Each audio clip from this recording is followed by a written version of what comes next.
Audio. Better. Cool. Are we live on Twitch? Are we live on Twitch? We are. Holy shit. Can I say that? Oh, and we're live on YouTube. Nice. It works.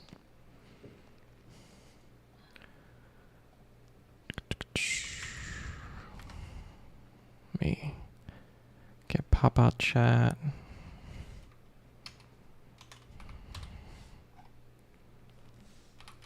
Start streaming.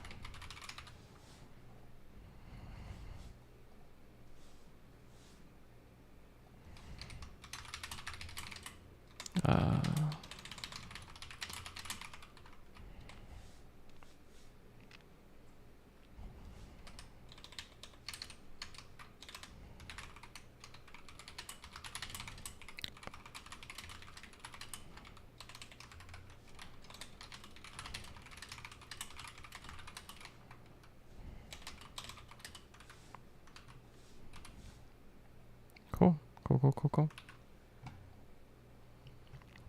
Very nice. Glad this is working. I think. We'll see.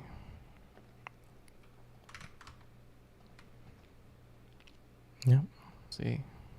I'm talking. YouTube can hear it. YouTube's on a mad delay. But I'll take it. I'm talking. YouTube can hear it. YouTube's on a mad delay. But I'll take it. I'm talking.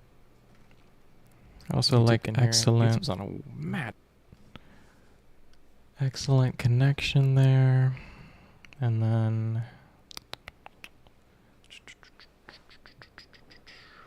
it's like me within me within me. Will it ever end? Is there like a place where I can see my stats and stuff, right? Analytics, this, right? Does this show like stream health or something? This is what I want. Make this bigger. Why isn't this like bigger? I want to like see the... That's not what I want. But cool.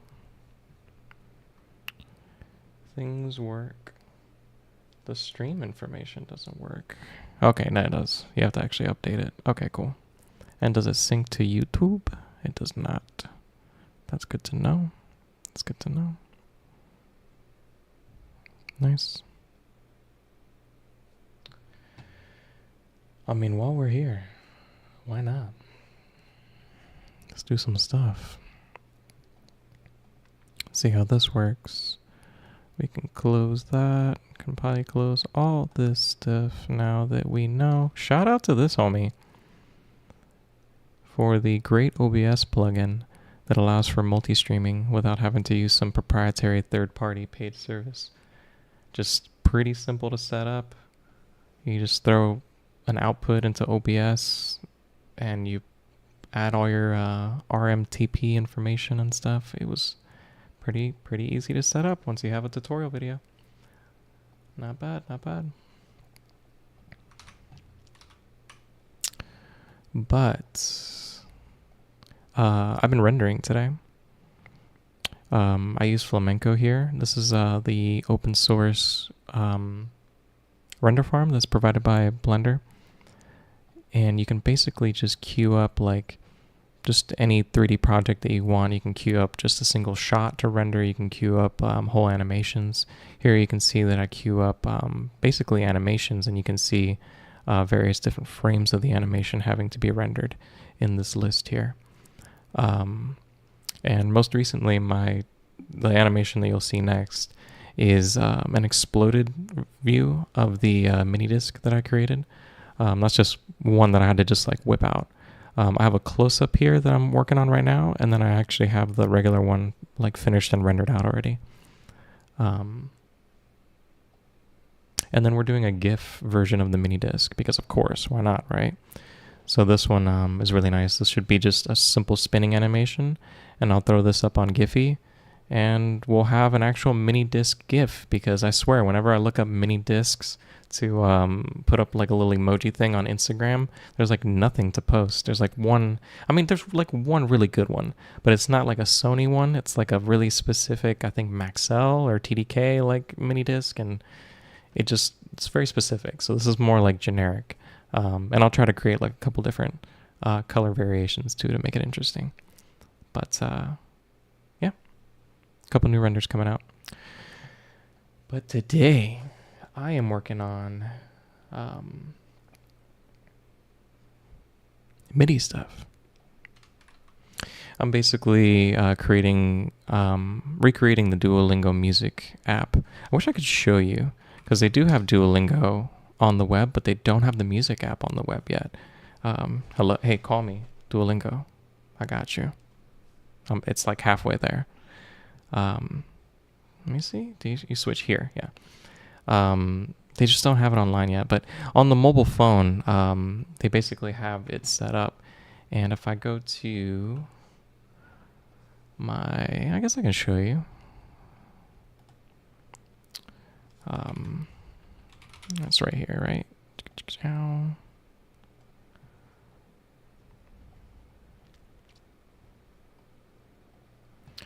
So they have this app. Oh, can you hear that too? Is that coming through? I'm sorry if it's loud. They're intense on the mobile phone. But basically, I'm trying to recreate this app experience where it's like this learning just music app, and it's this really simplified, almost like flashcard-like quiz game that they have here. And you can see just the various different types of things that they make you accomplish, from just assigning the note to the key, as well as just playing the appropriate key according to the actual musical notation. So, or here you can see me aligning the musical notation. And I fail on purpose. It's nice having the free infinite one that they give you every couple of weeks. But yeah, trying to recreate this.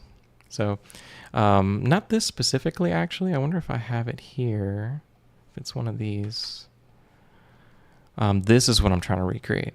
So those were like really simple. I've created those already where I have like a little keyboard component. Let me bump this up for everybody. How's that for people? I mean, I would prefer that, but I would understand if this is better for people. You know what I'm saying? You let me know. But, oh God, how do you hide? There you go. I was pressing it like 9 times. So, let me show you the component real quick. You can see here that I have the learning app kind of separated into this just feature folder where I have just learning app. And here you can see the guess the key game that I was showcasing there with the different notes and then having to press the note. So that is literally what you get. Like I assign some notes to the state where we get the notes. I think I have like a fake thing somewhere. There you go.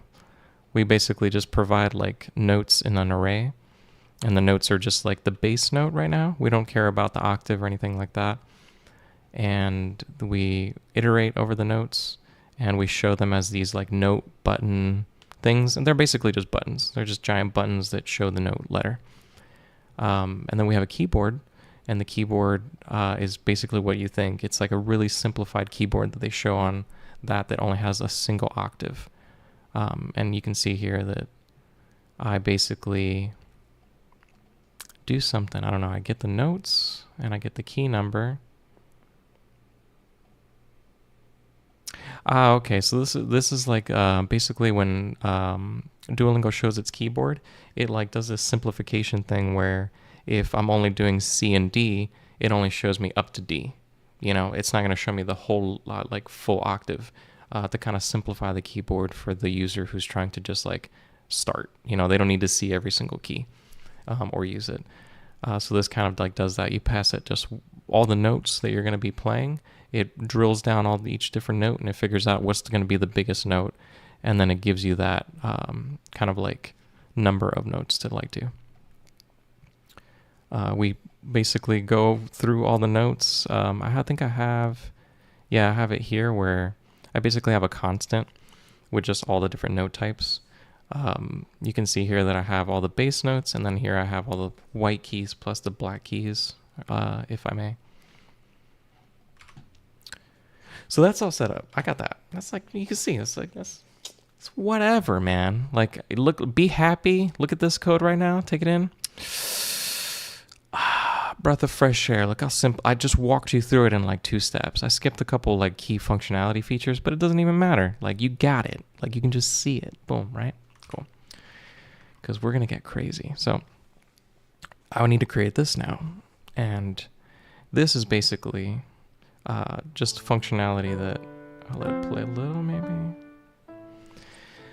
It basically just lets you play along, and it's like DDR mixed with like a MIDI keyboard or something, you know.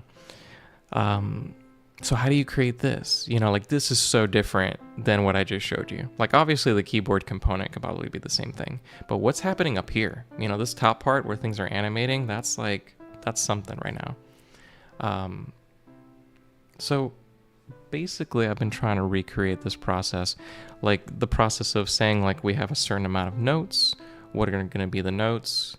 What is the speed? Because we don't see it here because this is just like one type of this mode, but they're actually able to take this mode where the notes are playing, and they can say like, oh, you made a mistake. Let's pick that one segment, come back to it, and play it at different speeds, slow to fast, so that you can slowly start to get your way up to being able to play that one sequence and like get better at it and stuff, and just different things like that. They really like take this one component and they like stretch it a little bit. So I'm trying to like basically recreate all the functionality that's happening here. You know, there's a lot of good stuff here. So I've done this kind of work before. Like I've created a few DDR type games. I've created like MIDI things. I've created like a piano like roll creator thing where you can literally draw like a DAW, like a digital audio workspace, like the Fruity Loops and stuff, and you can click and make little keys. I've done stuff like that. So a lot of this stuff was a lot of copy paste, but just trying to get it now into this kind of like functionality where we have it be able to play. So you can see that these are like notes at like different levels or whatever you would call it, C, D, E, F, G. I'm able to play, I'm able to stop, I'm able to pause the playback. You can see in the corner here, it's very, very tiny, but we have the actual time for the playback. So you can see this is like 2 seconds.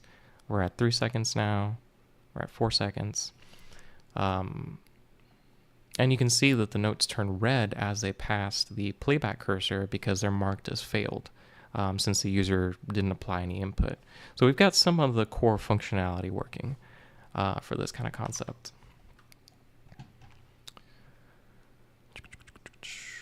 This is the basic component that you're looking at when you see this going on. I basically have a canvas component that's me using P5.js, which is a library for just drawing 2D and 3D stuff on a canvas inside of the web browser.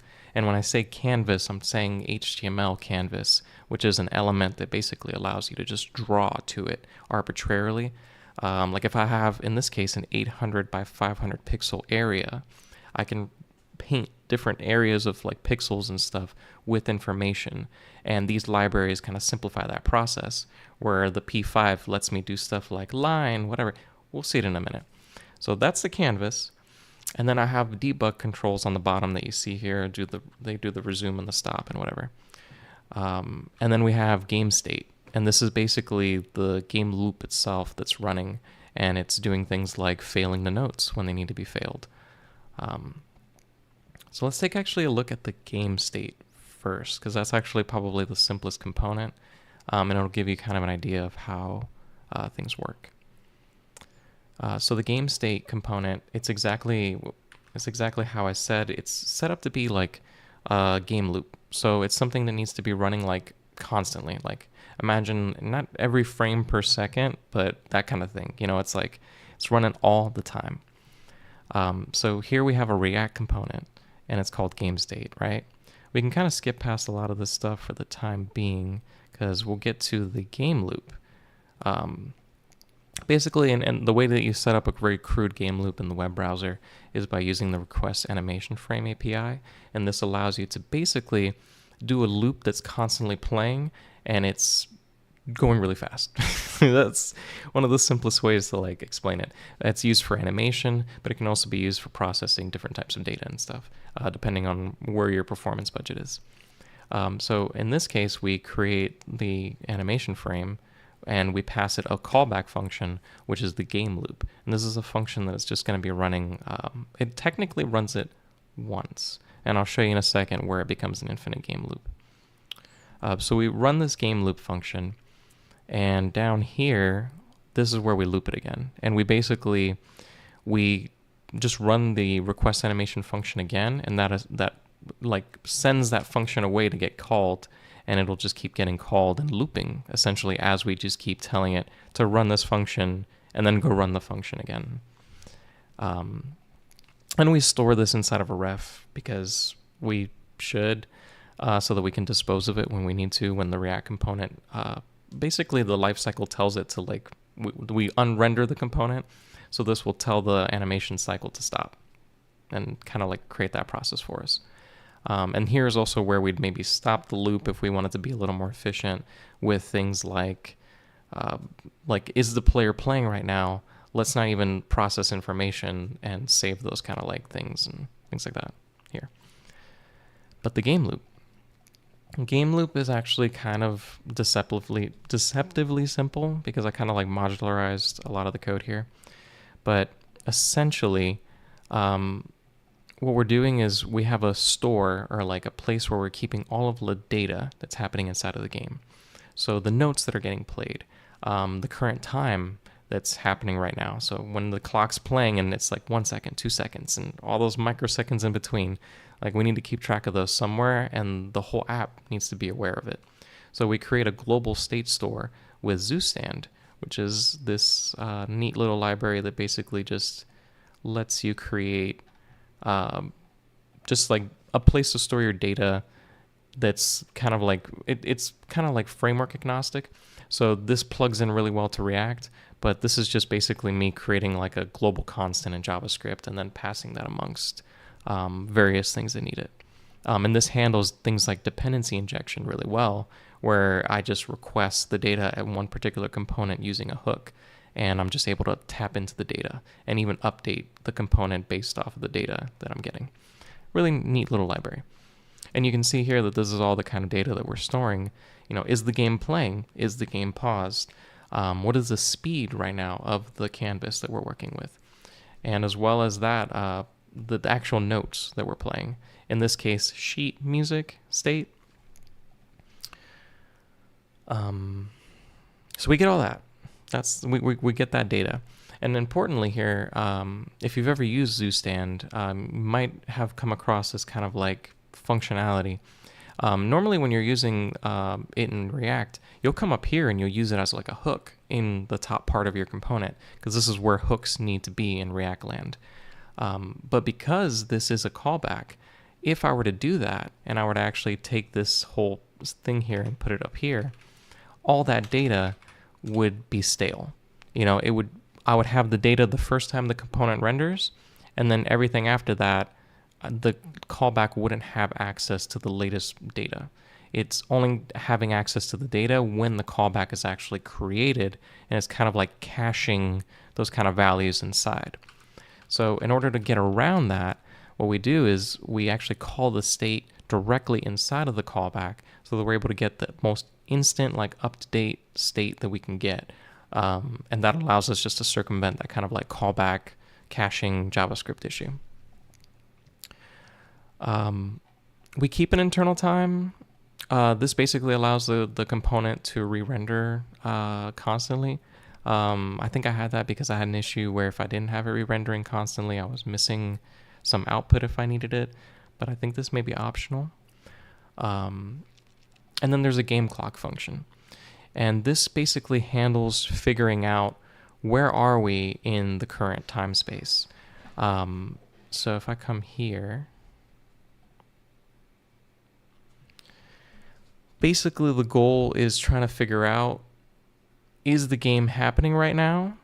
And like handling all the time components of it. Like this is like the game's like internal clock. So when I press the pause button, this is checking to see, is the game paused? Let me actually go to the store or whatever where the stuff is happening, let it know that, you know, the game is paused and stop the time and stuff. So anything kind of involving the clock is kind of encapsulated into this kind of function here. And you can see, like I said, is the game stopped? Is the game paused? And this one was an interesting one. Like, you have to make sure like the game's playing but not paused.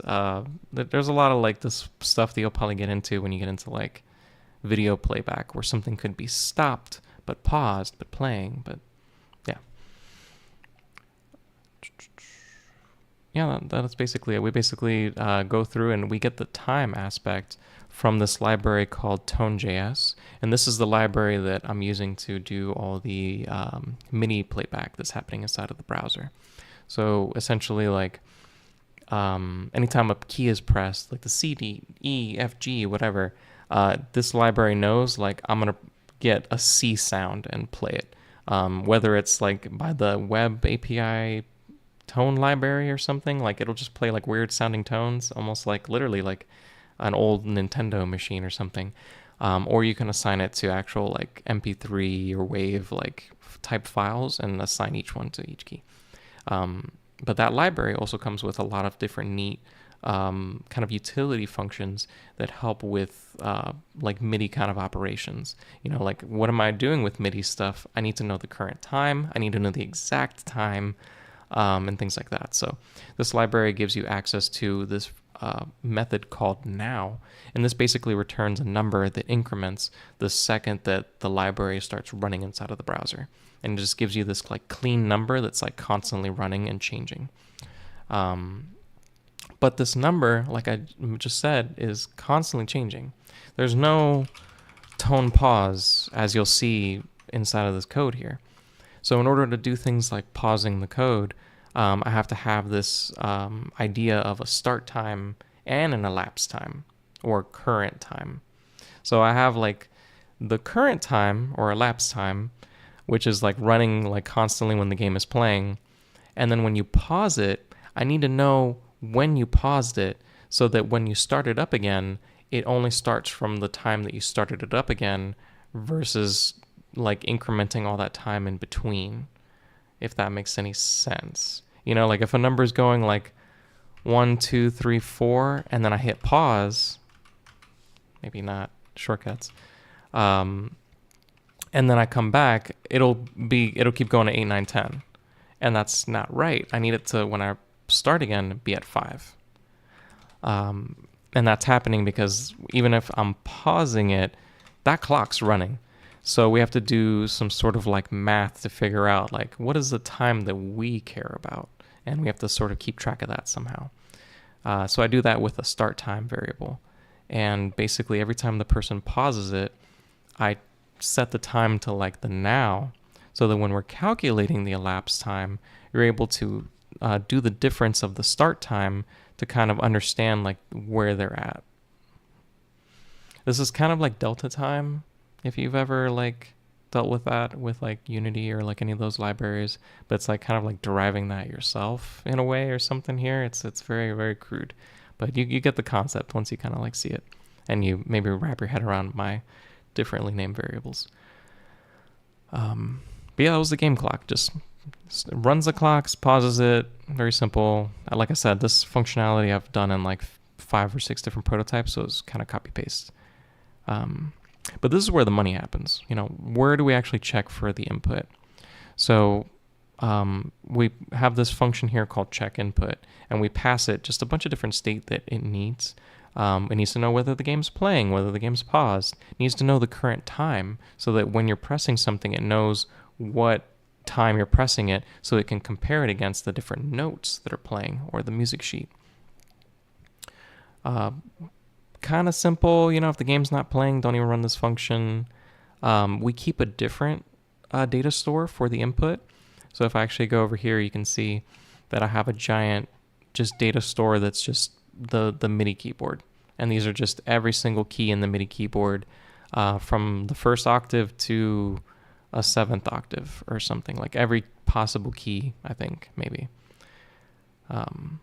Even some extra ones in there. I don't know what those are, but those are there.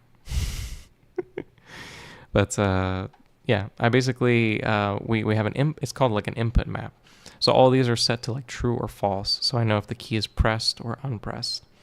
And then I have a function here that lets you set the input. So you can say like, oh, make the C key pressed or make the C key not pressed. And then I also have a little easy function to just like set multiple keys if I need to at once. This input is pulled here. So I have like an input map. And it's basically a JavaScript object that looks like this. You know, I have every single key as a like object key. And I'll need to kind of like loop over it and figure out what's been pressed. And that's essentially kind of what I do. I kind of go through, you can see it here. I guess we haven't done like I haven't done the input logic yet, but you can kind of see it kind of, what do you call it? Starting out here. I go through the input. I do it as object entries because we need to be able to iterate over this like an array. And that gives me basically the output as, you can kind of see it here. We have the key as the string in the first array part, and then the Boolean, and that's like if it's pressed or not. And we take that and then we break it out. So you can see here the key and the state. And we filter it down and we say, I only want the stuff that's true. And when I basically pass it this, I'm basically asking for true. Or if I did that, it'd be like false. But yeah. So this lets us know what are the pressed keys right now. And if we didn't have any press keys, we wouldn't care. But for debugging purposes and stuff, I turn that off. And then this is also where I do the stuff like the notes failing. So you can see here the notes as they pass the playback line, they fail because this is the time at which they should have been pressed. So if I come over here, you can see we have the sheet. And to give you an idea of what the sheet kind of looks like, it's basically an object with bars, if that makes sense. And each particular segment is a bar. And then the bar is this thing. And each bar has a meter, which if you're familiar with music is like 1/4, 3/4, 4/4, whatever. And it lets you know just how many notes are in the bar and then how long like each segment is in a way, you know, like if it's 1/4, it's like one note for that whole length versus 4/4, which would be 4 bars for that length, or 4 notes rather for that bar. Music stuff. Words. So basically like I need to know what the meter is. And the meter here, I actually set it to a number, but this is probably gonna have to change. I'm gonna have to set it to something like an array of like a number or something. Like I need to know 2 numbers basically. So I'm gonna have to like have that. It's probably gonna be an object where I have the top and the bottom. But right now we don't care about the meter, at least in the code. So this is just there for like decorative purposes. But the notes is where the magic happens. So each bar has notes in it. As you saw, like it would have C, C, C, C, C, D, E, F, you know, like just a little set of notes. So this is defined by another array here of some objects. And the notes are essentially just like, we have a note property that's the note. Like I showed you earlier, like I have what do you call it? Like every single note, like I have a type for that. So I have the white notes, I have the black notes, and I have them here. And these are base notes. So you can see here that this is actually the note without the octave. I wish it would give you like a preview. But you can see there, like, you know, like it's every single note without like the number next to it. Versus this, which is like every like letter with the number, which is like a note that's corresponded to an octave. So we only care about the base note. And you can see here that I kind of have those all like kind of defined as types. So this is basically me saying I want to know if it's C, D, E, F, G, or a rest note, which is something that I had to add because I just hadn't thought about that until Duolingo.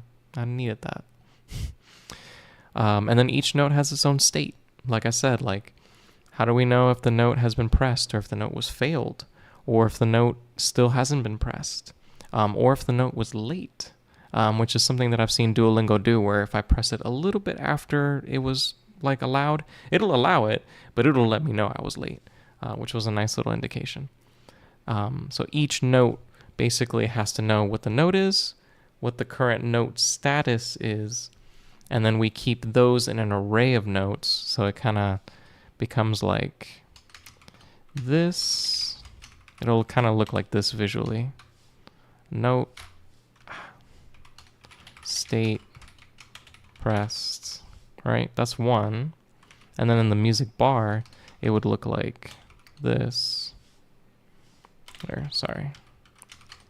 Meter, I don't know, 4, 4. I wish it worked like that. Notes, and then we'd have an array, and then this would be this. And we'd have like each object of each note. And that's kind of how it visually kind of like look here. This is the data that we're kind of like iterating over. TypeScript. Am I right? Am I right? So we iterate over that sheet. We find the bar that we want. We specifically only want the first bar, but ideally we'd be able to render multiple bars and stuff like that and process it. But for the extent of this like prototype, let's just do the first one. And then once we have the first bar, we need to like iterate over each note. So we go over each note and we say this. I'll tell you about that in a second. But we basically say, does the note index is the note index less than the current time? So like if the note has passed, like if the note is 2 and the time is 3, 2 is less than 3, it would fail. You know what I'm saying? So if the current time is 3, like we're at 3 seconds, and this note is supposed to be at 2 seconds, it would fail because 2 is less than 3. So those are the kind of standards.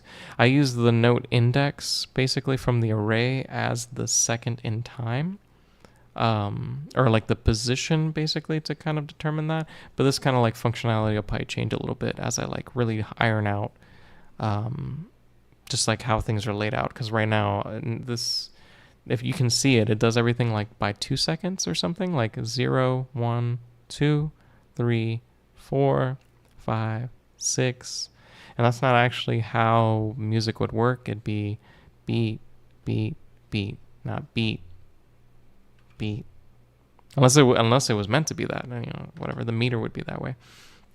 So I need to like change that a little bit, but you get the concept. Basically, if the note passed and the note hasn't succeeded, fail it. And we do that by using this callback function that you can see. It was basically here in the store that I showed you. We can define like all these different like functions to kind of update the store here. And this is one of those many functions where you just pass in the current bar index, the current node index, and the state that you want to update. And it'll kind of handle all that for you and update the state. You can see it sets the state. I can have the access to the previous state here. I iterate over and I basically create a new array with all the bars because it's a little hard to mutate stuff like this, I think. And basically reassign it here to the state. But yeah. Did I change something? Don't change a thing. So that's just a state. That was just that, right? Now check this. This is the canvas component that renders the stuff. That's actually not that bad. I guess once I cut out a lot of the logic and I factored it out into the game state, it really slimmed down this component, but there's a lot going on. Sorry. Every time I hit the mic. There's a lot going on here, but we'll start at the component because basically the top of the file is me just creating like a bunch of constants that get used inside of the component, as well as some like kind of one-off types that kind of make things easier. But to work with P5 inside of React, I had to create this kind of like component wrapper that instantiates the P5.js like class and stuff and gets the thing running basically. And that when P5.js initializes, it basically has to create the canvas. So it'll go and it'll literally create a canvas element inside of your HTML. And then it'll go and also initialize any sort of like graphic libraries it needs to utilize. In this case, probably WebGL. And it starts to like render stuff at some point using this p setup and p draw function that we create here. Let me walk through it a little bit. I kind of copied this setup from some random Stack Overflow, I think, like being able to like do this kind of like ref setup, but this is a very common thing whenever you have to like utilize JavaScript frameworks that don't have a React integration. This is usually how you're managing it. You're creating a ref inside of React that you can store the class that you instantiate, and then using that ref, you can now access the class whenever you need to access it. But in this case, you don't actually do that. You just keep it around in case you need to destroy it. But yeah, this is how you keep that life cycle kind of alive between renders, and you don't have this class instantiate every single render. This keeps one around in the background. So like I said, we instantiate P5 and we pass it this sketch kind of like class, as well as the div that we want it to basically put the canvas inside of.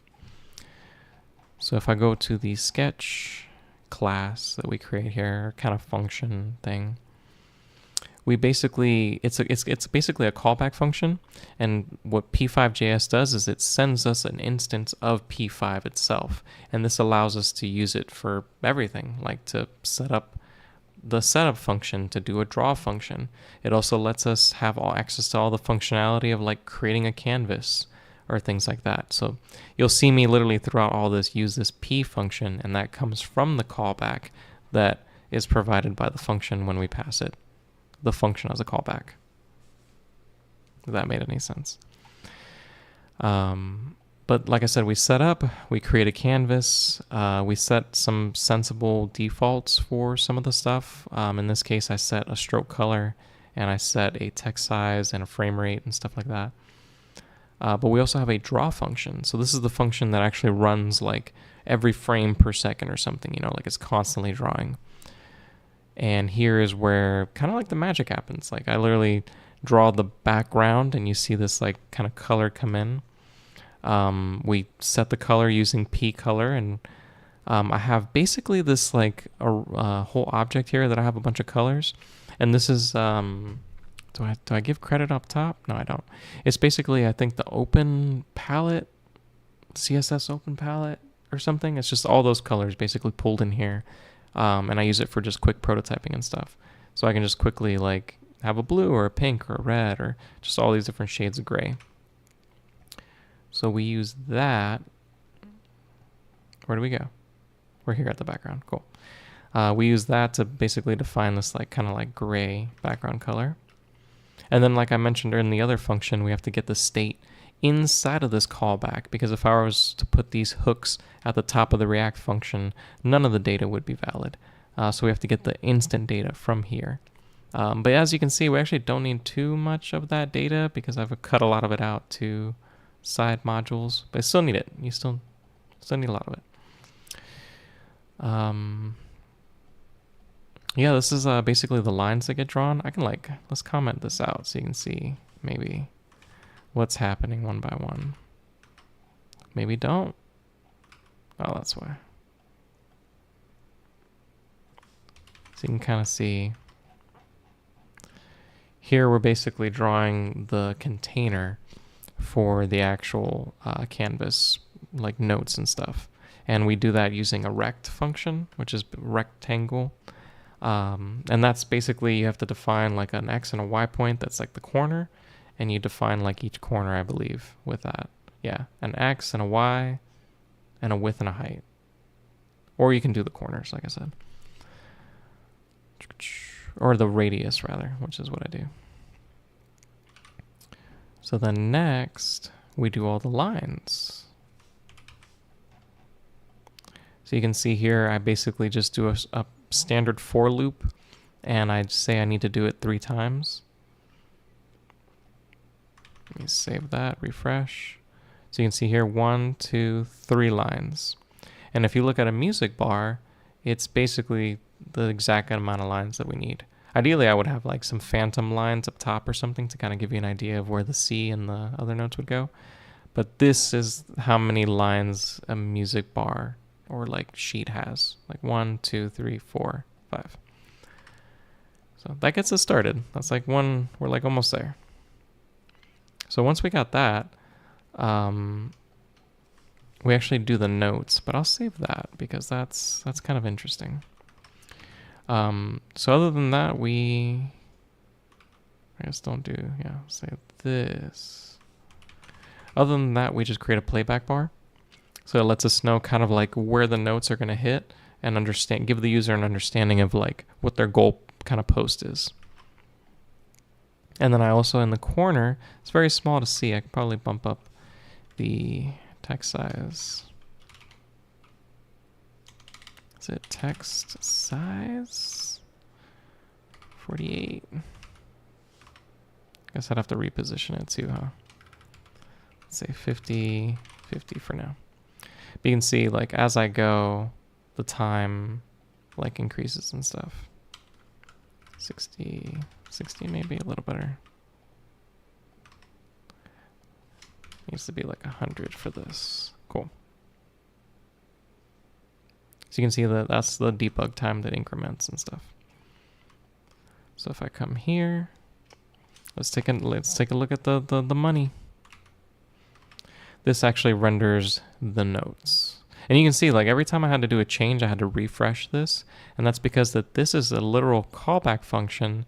So if I were to make like any changes inside of this and then save, the callback has already been made. So unless I create some sort of functionality that understands like the sketch function has changed or something, this won't run again and won't like update this function. So I have to do a hard refresh to reinstantiate the entire thing.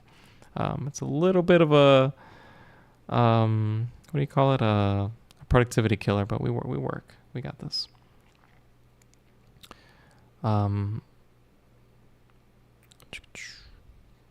We render the notes. Like I said, you can see here are the notes. They're basically just small circles that we end up drawing at some point. The circle just has an X and a Y point that we paint it to, and I let it know the radius of the circle. But to get the notes, how do we get the notes? We basically go over the current bar, which I mentioned earlier. We just do the first bar because why not? And we iterate over all those notes inside of that first bar. And then we are able to basically get the X and the Y positions. The Y position is kind of like mapped out over here inside of this constant.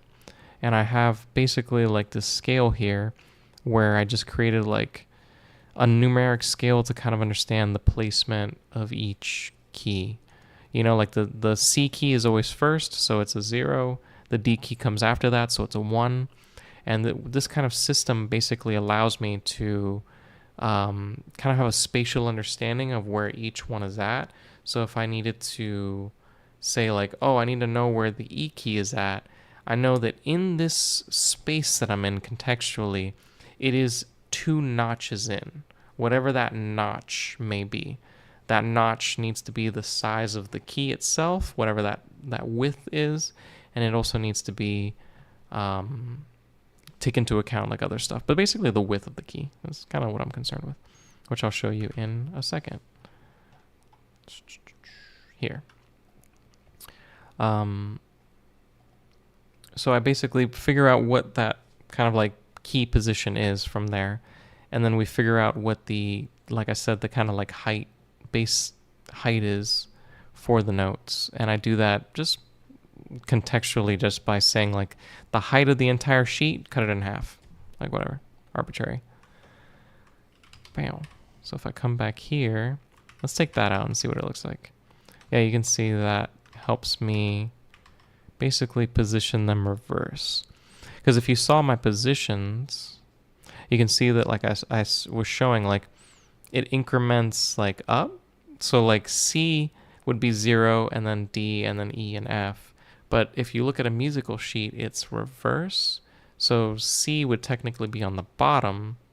But if I'm doing math, like that doesn't kind of work. So I literally had to reverse the function here and take the total height of the canvas and subtract that, so it kind of like flips it and it creates it in the right direction.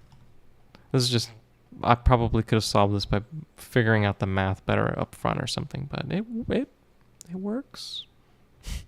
I don't want to hate. It kind of worked. And then the X position, basically like we want the notes to start after the playback position, because if we didn't do that, like the note would start kind of like past it, if you know what I'm saying. Like if it started where the sheet is right here right now, this like start point, things would start failing because it's already past the playback point. So really the true start point is the playback point. So we set that as kind of like the base start point, which is just a random like constant that I set somewhere. Like I said, I gotta stop doing that. It's like pulling us to the top. You get it. It's a constant. It's a number. It's up there. But yeah, we start the note X at that point, and then from there we do the same kind of thing that I talked about, where we go and we map the width out. But in this case, okay, this is what I do instead. We figure out the meter, because like I mentioned, like if it's a 4/4 meter, the notes are basically going to be like 1/4 of that meter. But if it's a 1/4 meter, it means that one note's going to take up the whole meter. So this kind of like helps us understand like what is going to be the length of that note. So if I have the 4, which is a 4/4, it would be the size of 4. But if it was a 2/4, I'm assuming I meant there, it would be double that length. And you kind of get that concept. Like if it was like higher, it'd be like half math, music math, kind of. Very crude, wrong in some cases, but it works in this one very specific case. So we figure out the kind of like width of the note based off of the meter. And then we also figure out what is the spacing of 1 second, which is what I was talking about, where I was like, each of these notes basically needs to play on 1 like second, each time or whatever, like at that point. So what is like 1 second inside of this space? So I have to measure like the width of the entire canvas, figure out what is the max notes that we can contain per that space. Like if I were to like lay out like a standard width of notes, what would that kind of like take up? I think I measured that out to be like 4 notes per page. Yeah, that's the max I expect to scale out. So it's responsive in a way where if I were to like make this wider, the thing would kind of accommodate for that. Let me show that real quick so you get an idea. Like let's say, let me make this 1200. You see it just stretches it. So it just knows like I'm just going to keep 1 second, like, or keep only showing 4 notes on a page at a time. And that's kind of like the math. Yeah. But so that's how we kind of get the X and the Y, determining those. And then to kind of like animate it, like I mentioned, we start with the base point after the playback position. We figure out the size of the actual note itself, which is the note base, and the kind of like position of it as well, which is using the index. And then we animate it using the elapsed time. And this is kind of like really neat here. So if I take this part out, you'll see nothing happens if I press play. Except the note's failing. Look at that. I love systems when they work, right? So if I put the elapsed time back here, you can see that things move. So what's happening when that's happening? I'm saying basically, like, let's say like the X is like 10, right? And the X is always going to be 10. Like these numbers that I calculate here, they will never change. So it will just always be 10, right? So if this is always 10, how do I get it to move? I basically, like if I wanted it to move across the screen to the left, the number needs to get smaller. It needs to go like 9, 8, 7. So in order to do that, I need to subtract something, which is why we subtract the time. And the time is a number that's just constantly, like I mentioned, just going down, or going, like incrementing rather. So we can take that number and we can subtract it by the current base, and that gives us some movement. And then to control the speed of that movement, we can have another variable here, which we basically set to be like, we have it in the store.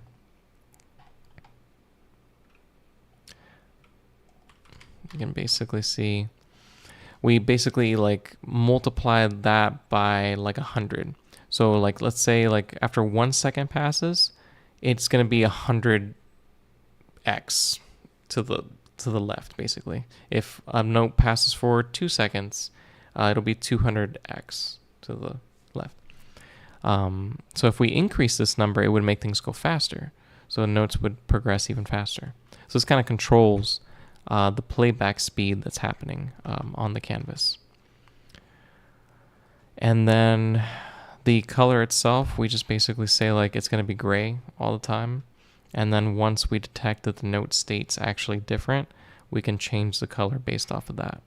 And we do it here because basically what P5JS does with this function, you can see I just define fill constantly, or like randomly in places. This literally sets it so like the next thing I draw, make it this color. So I actually have to go and I have to make sure that before I draw anything else that's a different color, I make sure that I put the fill before that and define a color. So in this case, you can see it in the loop. I actually put all the colors in here because if I didn't and I didn't do that or something, this one would go green and then maybe the next one would go green or something. So this kind of like resets it every time and keeps it, accurate per one. And we draw the notes. I don't know, boom, done. Yeah, kind of not that complicated, but kind of complicated. Game development. So basically the next steps for me with this application, I was talking to my partner about it yesterday. I have to basically wire up the input system that you were kind of seeing in the game state functionality. So here I have to kind of determine when was the key pressed, is the key pressed at the right time, and succeed the key if so, that functionality. As well as just adding a keyboard here and figuring out the timing, like I mentioned, because this timing should be 1 second instead of 2 seconds. And I need this kind of stuff to be like super concrete because I don't need people to be pissed off that their meter is like wrong or something. Like the metronome is not metronoming, kind of shit.